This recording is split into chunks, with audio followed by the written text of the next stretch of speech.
하나님께서 오늘 우리에게 주신 말씀은 히브리서 12장 1절에서 3절까지의 말씀입니다. 신약성경 366페이지 히브리서 12장 1절에서 3절까지의 말씀을 함께 교독하도록 하겠습니다. 이러므로 우리에게 구름같이 둘러싼 허다한 증인들이 있으니 모든 무거운 것과 얽매기 쉬운 죄를 벗어버리고 인내로써 우리 앞에 당한 경주를 하며 믿음의 주요 또 온전하게 하시는 이인 예수를 바라보자. 그는 그 앞에 있는 기쁨을 위하여 십자가를 참으사 부끄러움을 개의치 아니하시더니 하나님 보좌 우편에 앉으셨느니라. 너희가 피곤하여 낙심하지 않기 위하여 죄인들이 이같이 자기에게 거역한 일을 참으신 일을 생각하라. 아멘. 찬양대로 모든 것이 하나님의 은혜입니다. 우리가 지금 이 시간 하나님을 바라보고 있는 것도 은혜고, 바라기는 우리의 인생의 경주를 다 달렸을 때 모든 것이 하나님의 은혜였음을 고백할 수 있는 믿음의 권속들 되길 원합니다. 찬양 너무나 감사드립니다. 할렐루야. 지금 성전 안에는 빈자리가 너무나 많지만 우리가 각자의 처소에서 하나님께 예배를 드리고 있고, 또한 우리가 믿음으로 기도로 교통하고 있음을 믿고 있습니다. 오늘은 히브리서 12장 1절에서 3절의 말씀으로 우리 앞에 당한 경주라는 제목 하에 함께 말씀을 상고하고자 합니다. 요즘 다들 어떻게 지내십니까? 우리는 지금 쉽지 않은 시대를 살아가고 있습니다. 안팎으로는 모두 다 아시다시피 진영 논리로 서로를 삼키려 하고 있고, 서로의 잘잘못을 떠나서 변질된 세대 간의 이념 갈등 그리고 오해가 전례 없이 팽창하고 있습니다. 기후변화와 끝도 없이 심각해져가는 생명의 위협 속에서 고통받는 사람들의 모습이 연일 방송으로 보도가 되고 있습니다. 모두에게는, 특히 우리 그리스도인들에게는 이 모든 것이 큰 고통이고, 또한 특별히 회개의 기도 제목들일 것입니다. 그러나 이 중에서도 우리에게 가장 큰 고통은 무엇입니까? 자유롭게 예배를 드리지 못하고, 성전에 오지 못하고, 성전의 뜰 안조차 밟지 못하는 아픔입니까? 아니면은 근래에 있는 모든 논란 속에 기독교와 한국 교회가 논란거리로 거론되는 것이 우리들의 아픔이 되고 있습니까? 물론 이것 또한 우리의 회개의 기도 제목이고, 하나님께서 우리에게 기도하라 말씀하신 시간인 줄 믿습니다만, 목회자인 저에게 가장 큰 고통은 기독교와 한국 교회의 논란의 중심이 된 것을 바라보는 그리스도인들의 자신 없어하는 모습입니다. 그리스도인으로 사는 것에 대해 자신 없어하는 모습. 제가 성도님들과 근래에 전화와 메신저로 교제를 할 때마다 성도님들께서 저에게 항상 하시는 말씀이 있습니다. 지금 이 시대가 그리스도인으로 사는 것이 너무 힘듭니다. 많이 힘드시죠? 저도 잘 알고 있습니다. 다들 얼마나 힘들게 살고 계시고 얼마나 마음속으로 아파하시는지도 다 알고 있습니다. 어디 나가서 나 크리스찬이라고 말하기도 어렵다고도 합니다. 위축되기도 하죠. 사회에서 만난 어떤 분들은 저에게 더 이상 크리스찬인 것이, 교회 다니는 것이 창피하다고, 교회를 떠날 생각도 진지하게 하고 있다, 고민한다고 하십니다. 어떤 의미인지 다 잘 알고 있습니다. 그런데 저는 이러한 그리스도인들의 고백을 들을 때마다 진심으로 애간장이 녹고, 어쩔 때는 가슴이 막 벌렁벌렁 거릴 때도 있고 잠이 잘 오지 않는 날도 있습니다. 왜 이렇게 그리스도인으로 사는 것이 쉽지가 않을까? 왜 이러한 고백들이 크리스천들한테 많이 나오는 것일까? 사회의 인과율을 떠나 작금에 벌어지고 있는 일들은 인간의 죄악에서 비롯된 일들이지 기독교 복음의 문제가 아닙니다. 그 근원을 타고 올라가면, 그리고 조금 더 우리가 서로에게 솔직해지자면 믿음으로 사는 것에 대한 확신이 없어서이지 우리가 알고 있는 예수 그리스도의 십자가가 문제는 아닙니다. 그러면 이 시기에 우리 그리스도인들에게 정말로 필요한 것, 정말로 중요한 것은 무엇일까요? 그것은 지금의 환경과 우리를 둘러싸고 있는 모든 배경에서도 불구하고 우리가 즐거이 그리스도인으로 살아가고 살아내는 것을 말합니다. 우리는 그리스도인이 되는 것에 대하여는 수차례 듣고 배웠습니다. 그런데 우리가 그리스도인으로 거룩하게 어떻게 살아야 하는 것에 대해서는 별다른 관심을 갖지 못했고, 우리가 그 시작점, 그리스도인으로 속죄받는 것에만 관심이 있었지 그 이후에 내가 어떻게 믿음으로 살아내는가 하는 것에 대하여는 솔직히 큰 관심을 기울이지 못했습니다. 그러나 이것은 굉장히 심각한 일입니다. 복음과 구원에 대해 전적으로 잘못된 인식을 가지고 있다는 것이기도 하기 때문입니다. 우리에게 복음이란 무엇일까요?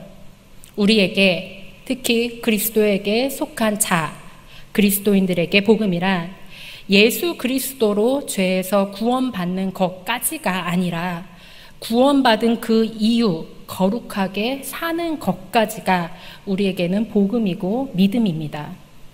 우리는 지금까지 그리스도인이 되는 것, 헬라어로는 크리스티아노스, 그리스도 예수께 속한 자가 되는 그 시작점만을 강조하여서 대부분 신앙생활을 하였습니다. 그렇기 때문에 교회 생활을 하는 것, 내가 이 한 교회에 모여서 공동체의 지체가 되는 것, 그 시작점에만 의미를 두고 그 이후에 나의 인생의 마지막을 생각하지 않았기 때문에 우리는 지금 곤란한 환경에 처하고 있는 것입니다.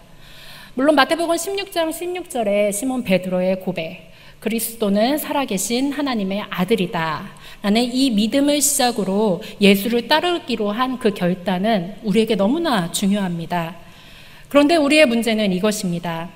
이 신앙 고백이 내 안에 영원히 있을 것 같은데 왜 우리는 환경과 상황에 따라 복음의 확신이 흔들리는 것인가? 믿음이 어쩔 때는 있는 것처럼도 느껴지는데 지금같이 그리스도인들이 손가락질 받을 때에는 왜 나에게 믿음이 점점 더 사라지는 것만 같을까? 이것이야말로 지금 우리가 눈을 돌려 고통을 바라보고 가장 두려워해야 하는 대상입니다. 어떻게 살아야 하는 것인가에 대한 문제로 우리는 돌아가야 됩니다. 어떻게 하면 그리스도인으로 사는 것이 내게 현재 주어진 천국의 삶을 사는 것이 될까? 그것은 바로 내가 살기 위해 내가 죄에서 죽고 예수로 사는 삶, 다시 말하자면은 예수를 바라보는 삶으로 돌아가는 것을 의미합니다. 이것은 어떻게 생각하면은 참으로 어려운 말입니다. 그런데 이 문제에 대해 생각하고 생각할 때 우리에게 단비 같은 말씀이 바로 히브리서입니다. 히브리서 12장 1절에서 3절의 말씀은 우리에게 그리스도인으로서 사는 방법을 이야기하고 있습니다.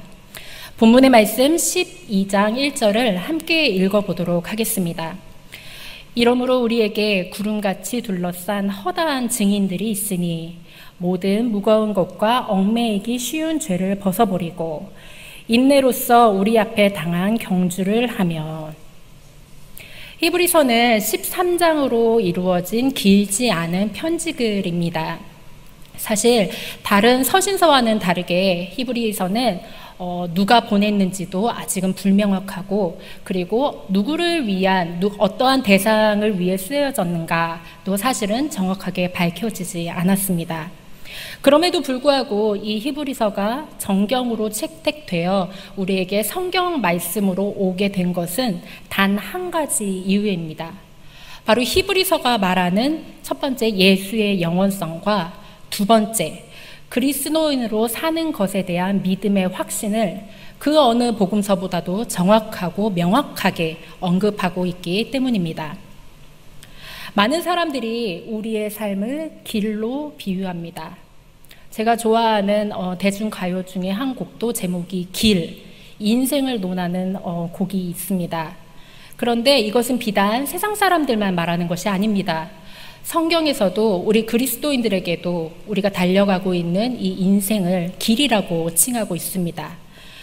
우리의 삶은 우리가 길을 걷는 것과 같은 의미입니다. 개역개정으로 12장 1절에 우리 앞에 당한 경주를 하며 라고 나와 있는데, 사실 공동 번역 개정에는 이 우리가 당한 경주가 우리가 달려야 할 길이라고도 번역을 하고 있습니다. 모든 사람에게는 주어진 인생이 있고, 모든 사람에게는 그 인생을 우리가 지금 걸어야 할 이유가 있습니다. 다시 말하자면은 이 인생길은 아주 긴 마라톤입니다. 우리가 하늘에 올라가 하나님께 심판을 받을 그 시간까지 우리가 멈추지 않고 걸어야 할 마라톤이자 길이라는 뜻이죠. 제가 아주 어렸을 때 이해하지 않는 풍습, 인간 세계에서 절대로 내가 이해하지 못할 것 같은 풍습이 하나가 있었습니다. 그것은 바로 어른들의 팔순, 구순 잔치였습니다. 그 이유는 어린 나이였기 때문에 굉장히 단순했습니다. 나이를 먹는다는 것이 그리 기쁜 일이 아닌데, 나이를 먹는다는 것이 결국은 우리의 죽음, 우리의 삶의 종말과 점점 더 가까워진다는 뜻인데, 왜 도대체 이것을 기뻐할까? 오히려 슬퍼하고 위로 모임을 해야 정상이 아닐까, 이런 생각을 했습니다. 실제로 제가 6살에서 7살 때쯤 저희 부모님 생신에 제가 밤에 몰래 가서 혼자 운 적도 있었습니다. 우리 부모님이 1년 더 죽음에 가까워지셨구나 라는 생각을 하면서 굉장히 슬퍼했던 기억이 있습니다.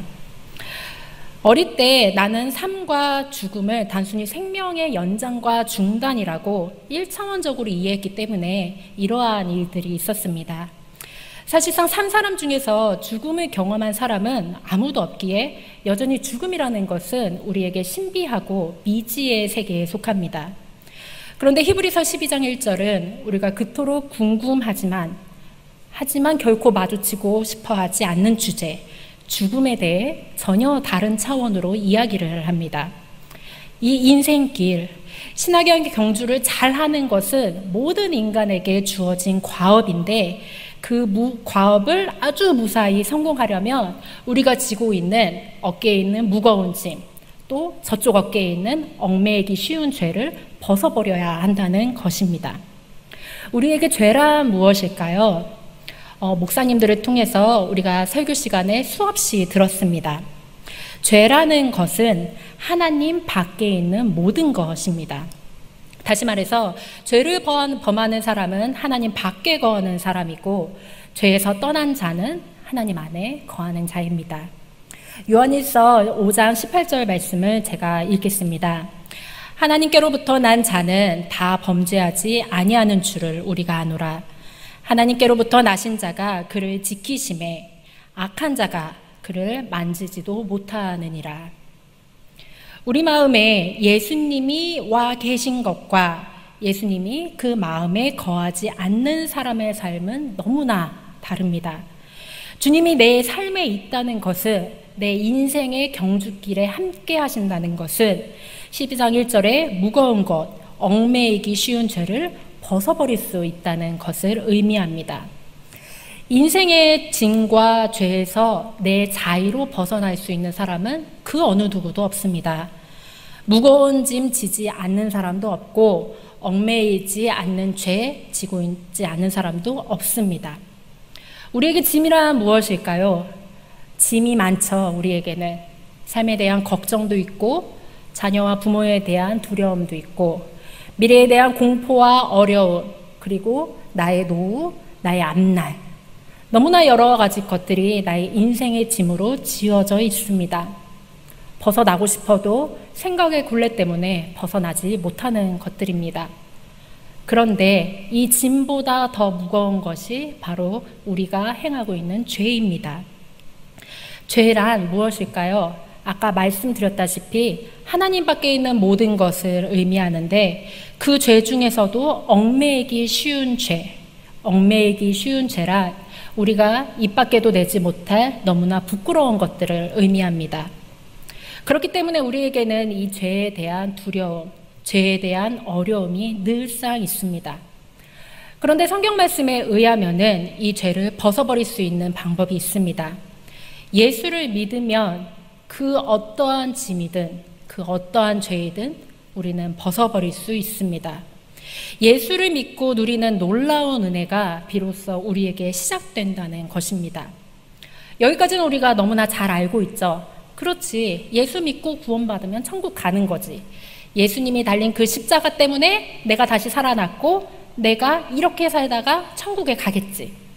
이런 단순한 믿음이 사실 우리를 어렵게 할 때가 너무나 많습니다. 하지만 예수를 믿는다는 것이 이렇게 예수님에 대하여 그냥 듣는 것에 불과할까요? 예수가 나를 위해 십자가에 달려 돌아가셨다는 것, 그것을 아는 것이 단순히 믿음일까요? 아닙니다. 예수를 믿는다는 것은 예수님이 나를 대신하여 죽으셨다는 것으로 끝나는 것이 아닙니다. 예수님이 나와 함께 죽으셨다는 것까지 아는 것을 의미합니다. 예수님을 믿는 것은 예수님과 내가 십자가에 함께 죽은 것입니다. 그렇기 때문에 죄사함을 받았다는 것은 죄에서 풀려났다는 것뿐만이 아니라 죄에 대해 나도 죽었다라는 믿음이 있는 것입니다. 그렇기 때문에 예수님만의 십자가가 아닙니다. 그리스도인들, 진정으로 예수를 알고 하나님의 자녀라 칭함을 받는 자들에게는 예수와 내가 함께 죽은 십자가여야만 합니다. 그렇기 때문에 우리가 잘 아는 갈라디아서 2장 20절 말씀을 전심으로 받아들일 수 있습니다. 갈라디아에서는 내가 그리스도와 함께 십자가에 못 박혔나니 그런즉 이제는 내가 사는 것이 아니요 오직 내 안에 그리스도께서 사시는 것이라.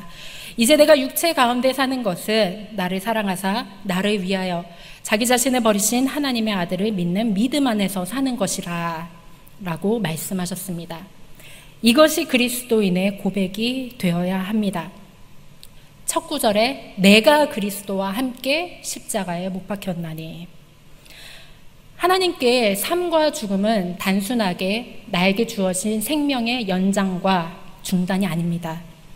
하나님께 삶과 죽음은 죄에 대한 연속과 죄에 대한 중단을 의미합니다. 그런데 어떤 분은 아마 의아해 하실 겁니다. 사실 저도 나이가 조금 더 연소하였을 때는 내가 왜 자꾸 예수님을 믿는데, 내가 구원의 확신이 있는데 왜 나는 자꾸 죄에 대하여 죽었다가 살아났다가 하는 것일까? 오뚜기처럼 자꾸 죄의 속성이 일어나고 다시 없어질만 하면 다시 생기고 내가 정말 구원받은 것인가? 라는 생각을 할 때도 있었습니다. 그런데 지금 한국 교회는 이 문제에 빠져 있습니다. 그리고 모든 공동체마다 이 고민을 하는 자들도 있고 이 고민도 없은 채 나는 단번에 예수로 인하여 구원받았다 확신하는 자들도 있을 것입니다. 한국 교회 안에서, 우리 안에서, 그리고 스스로에게 물었을 때 내가 정말로 죽었다라고 고백할 수 있는 성도님들이 저를 포함하여서 몇 명이 있을까요? 저를 포함하여서 그리 많지 않을 수도 있고, 그리고 우리가 모르지만은 하나님은 우리와는 전혀 다른 판단을 하실 수도 있다고 생각합니다. 속죄에 대해서, 나의 죄가 속하여졌다는 것에 대하여서는 분명한데 내가 정말로 죽었는가에 대하여서는 사실 여러 번 우리가 곱씹어야 우리가 겨우 대답을 할 수 있는 것을 알 수 있습니다. 그래서 우리의 삶이 세상 사람들과 죽지 않았기 때문에 크게 다르지가 않습니다. 우리가 죽었다면 분명히 세상 사람들과 달랐을 텐데 우리가 죽지 아니하고 그들과 똑같이 살아있기 때문에 우리가 세상 사람들과, 그리고 우리 교회 안과 교회 밖이 다를 바가 없게 되는 것입니다. 그렇기 때문에 지금 교회에 대하여, 그리스도인들에 대하여 여러 가지 생각과 시선이 있을 때 우리는 하염없이 흔들리고 우리의 믿음을 굳건히 지킬 수가 없는 것입니다. 로마서 6장 3절에서 4절 말씀을 함께 봉독하도록 하겠습니다. 무릇 그리스도 예수와 합하여 세례를 받은 우리는 그의 죽으심과 합하여 세례를 받은 줄을 알지 못하느냐. 그러므로 우리가 그의 죽으심과 합하여 세례를 받음으로 그와 함께 장사되었나니 이는 아버지의 영광으로 말미암아 그리스도를 죽은 자 가운데서 살리심과 같이 우리로 또한 새 생명 가운데서 행하게 하려 함이라. 아멘. 우리가 죽어야 하는 것은 지금 나를 이루고 있는 살과 피가 아닙니다. 우리가 죽음을 고해야 하는 것, 우리가 당연하게 죽음을 하나님께 요청해야 하는 것은 나의 옛 자아입니다. 내 자아, 내 생각, 나의 자아라는 뜻이죠. 죄의 종로를 타는 내 자아가 분명히 죽었는지 확인을 해야 합니다. 분명히 죽어져야 그 이후로 나는 믿음이 있는 자가 되고 그리스도인이 되는 것이기 때문입니다. 그렇지 않다면 여전히 우리 안에는 내 혈기와 내 이기심과 내 음란과 거짓과 교만에 사로잡혀서 얽매인 것을 풀지 못하고 내 인생길을 그저 똑같이 걸어가는 자에 불과할 것입니다. 죄의 욕망이 내 안에 있는가 없는가, 그것부터 내가 스스로 지금 이 시기에 질문을 해야 됩니다. 그러나 예수와 십자가에 나의 죄에 사로잡혀 있던 내 자아가 죽으면 여전히 내 안에 육신의 욕망은 물론 존재할 수는 있으나 그 죄에 더 이상 우리는 끌려다니지 않게 될 것입니다. 내 자아가 죽으면 여전히 내 안에 욕망은 있을 수 있으나 나에게는 그것이 더 이상의 주인이 되지 못하고 나는 그것에 더 이상 끌려다니지 않는 참 생명을 갖는 자가 된다는 뜻이죠. 내 자아가 죽는다는 것에 대한 오해가 참으로 많습니다. 아니, 지금 같은 민주주의 사회에, 지금과 같은 휴머니즘의 인본주의 사회에 내 자아를 죽이는 것이 정말 옳은 것인가? 정말 구닥다리에 옛날 전통과 관습에 얽매인 보수적인 생각인가? 이렇게 생각할 수도 있습니다. 하지만 이것을 이해하는 것은 전혀 어렵지 않습니다. 예를 들어서 결혼을 생각해 볼까요?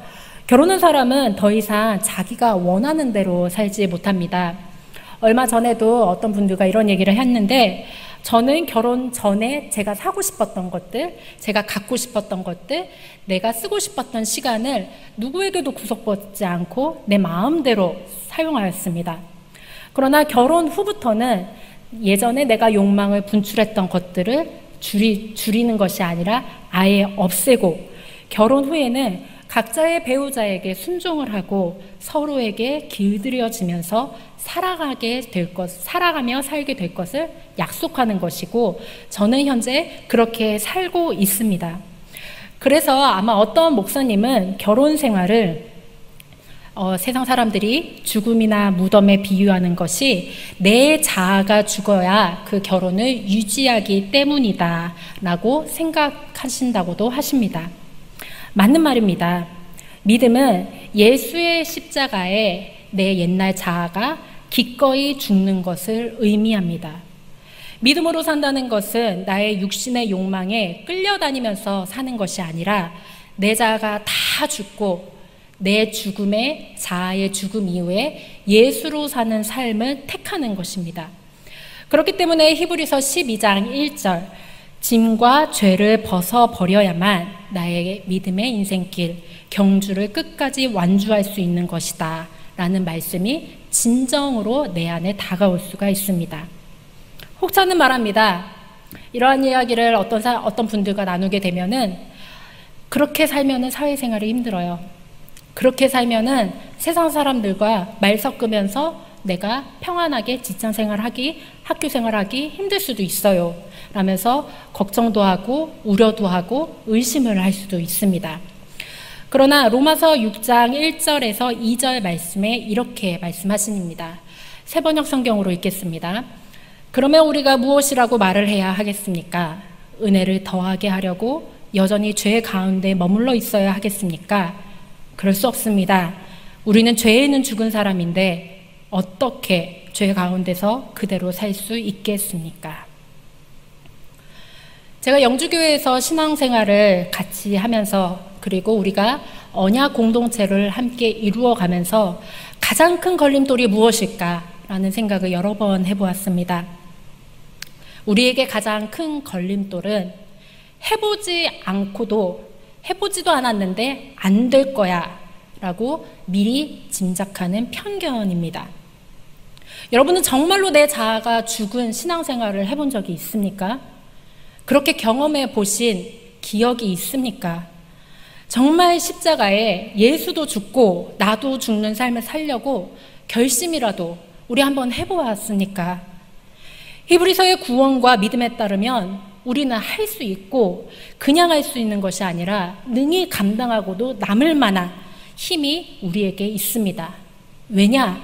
하나님께서, 예수님께서 그것을 위해 우리와 함께 하시기 때문입니다. 그렇기 때문에 히브리서 12장은 말씀하십니다. 이러므로 우리에게 구름같이 둘러싼 허다한 증인들이 있으니.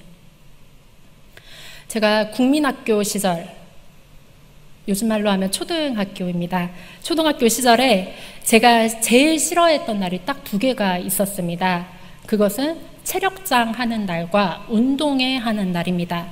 체력장은 그야말로 제 체력을 테스트하는 하루 종일 체육을 하는 날이었고, 운동회는 체력장과 비슷하지만은 순위를 나누는 날이었습니다. 이 2날은 변함없이 언제나 100m 달리기를 하였습니다. 저도 여전히 기억을 하고 있는데 100m 달리기를 하는 날은 정말로 너무나 창피하고, 매일 달리기를 꼴찌하면서도 꼴찌하는 날마다 창피한 것이 참 신기하게 느껴질 때도 있었습니다. 그래서 제가 초등학교를 졸업하고 나서는 더 이상 이런 달리기 안 해도 되겠구나 했는데, 중학교 1학년에 딱 올라가고 나니까 체육 시간에 중간고사 때 제일 먼저 하는 일이 100m 달리기 측정을 하여서 기록대로 등수를 매긴다는 것입니다. 그래서 제 상황이 조금 달라졌습니다. 저는 성격이 조금 이렇게 경쟁 상대나 아니면은 이겨야 되는 일들이 있으면은 좀 이기고 싶은 마음이 강하게 드는, 이것도 제가 기도로 다스려야 되는 저의 쓴뿌리 중에 하나인데, 그때는 이 쓴뿌리가 더욱 크게 자라고 있었습니다. 저는 너무나 좋은 성적을 얻고 싶었습니다. 그래서 달리기를 잘하는 저희 아버지께 물어봤습니다. 그때부터 이제 저는 집에서 매일매일 100m 달리기를 가족들과 함께 연습을 했습니다. 여러분, 달리기가 연습을 한다고 해서 보통 사람이 속도가 빨라질 수 있을까요? 아니면 그대로일까요? 보통 사람들은 그대로일 거다 생각을 할 것인데, 저는 정말 이를 악물고 열심히 연습을 해서 23초를 뛰었던 100m 달리기를 17초로 끊어서 결국에는 아주 좋은 성적을 받는 경험이 있었습니다. 여전히 그 기억이 나이가 들어도 나고 있습니다. 가족들의 맹렬한 응원이 사실은 이 달리기를 빠르게 하는 아주 좋은 자극제가 되었습니다. 우리가 가끔 신앙생활을 할 때 이러한 생각을 합니다. 신앙생활 하기 너무 힘들어. 주중에 교회에 다니는 사람들만 내 옆에 있는 게 아니잖아. 그리고 솔직히 사업할 때, 우리가 공부하고 시험 볼 때 조금 지름길이 있는데 그것을 편법이라고 안 하면은 내가 이 인생길 살 때 쉽게 살 수 있을까? 내가 이렇게 고난 속에만 있어야 될까? 내 인생만 왜 이렇게 어려울까? 하는 원망을 가질 때가 있습니까? 내 믿음의 경주에만 왜 이렇게 장애물이 많을까? 탓할 때도 여러분 있으실 겁니다.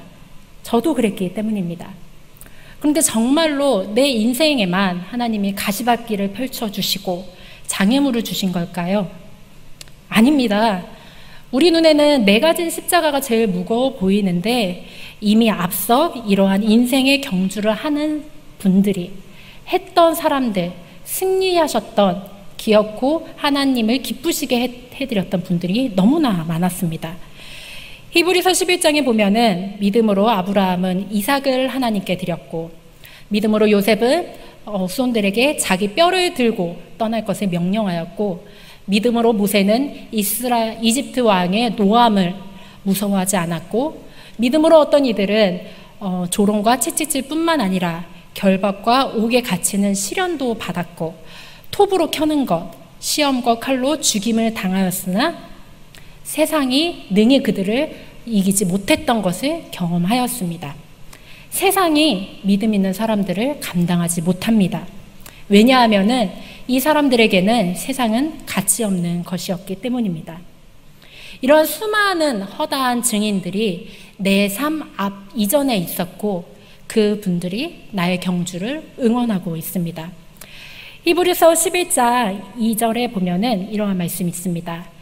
1, 2절에 믿음은 바라는 것들의 실상이고 보이지 않는 것들의 증거니 선진들이 이로써 증거를 얻어내니라. 이들은 믿음으로 그리스도인으로 사는 삶을 알았고 삶을 승리할 수 있다는 것도 깨닫고 있었습니다. 구름대와 같이 수많은 증인들, 성경의 핵심, 성경이 말하고자 하는 것들은 이런 이런 죄를 벗어버린 사람들이 한두 명이 아니었고 믿음의 증인들 같이 나도 그렇게 될 수 있다. 너희도 능히 일어설 수 있다.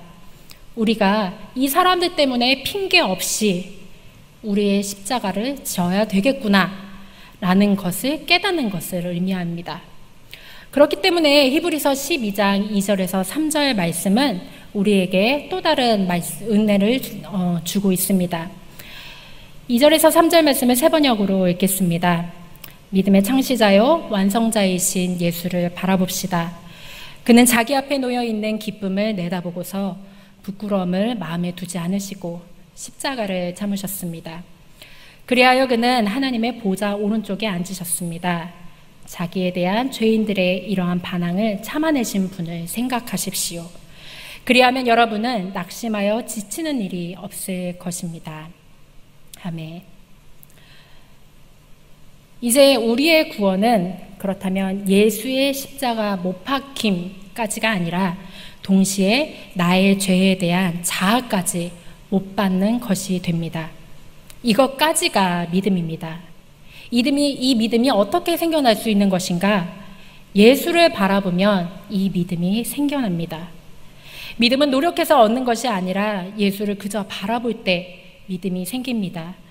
예수님이 그렇게 오셨고 그렇게 우리 앞서 사셨고 하나님의 우편에 지금 앉아 계시기 때문입니다. 믿음으로 살아보지 않고 믿음으로 사는 것을 두려워하지는 않으십니까? 되려 안 될 것이라고 의심하지는 않습니까? 한번 우리 이 예배를 통하여서 이 말씀을 통하여서 결단하면 좋겠습니다. 정말로 우리가 믿음으로 살아내는 것이 불가능한 것인지 아니면 지금까지 우리가 편견과 핑계에 사로잡혀 있었던 것인지 예수만 바라보는 게 이 시대에 가능할까요? 이렇게 어렵고 그리스도인들이 박해를 받는 것과 같이 우리가 느껴지고 코로나 시대 때문에 우리가 예배를 드리지 못하는 이 시대, 과연 우리가 예수를 바라보고 믿음대로 사는 것이 가능할까? 이제 말씀을 다시 한번 정리하면 좋겠습니다. 우리는 분위기 전환을 위해 늘상 가볍게 했던 말들이 있습니다. 어려움이 있지만 금방 지나갈 거야. 이 또한 지나갈 거야. 라고 우리가 평소에 서로를 위로했던 기억이 있으실 것입니다.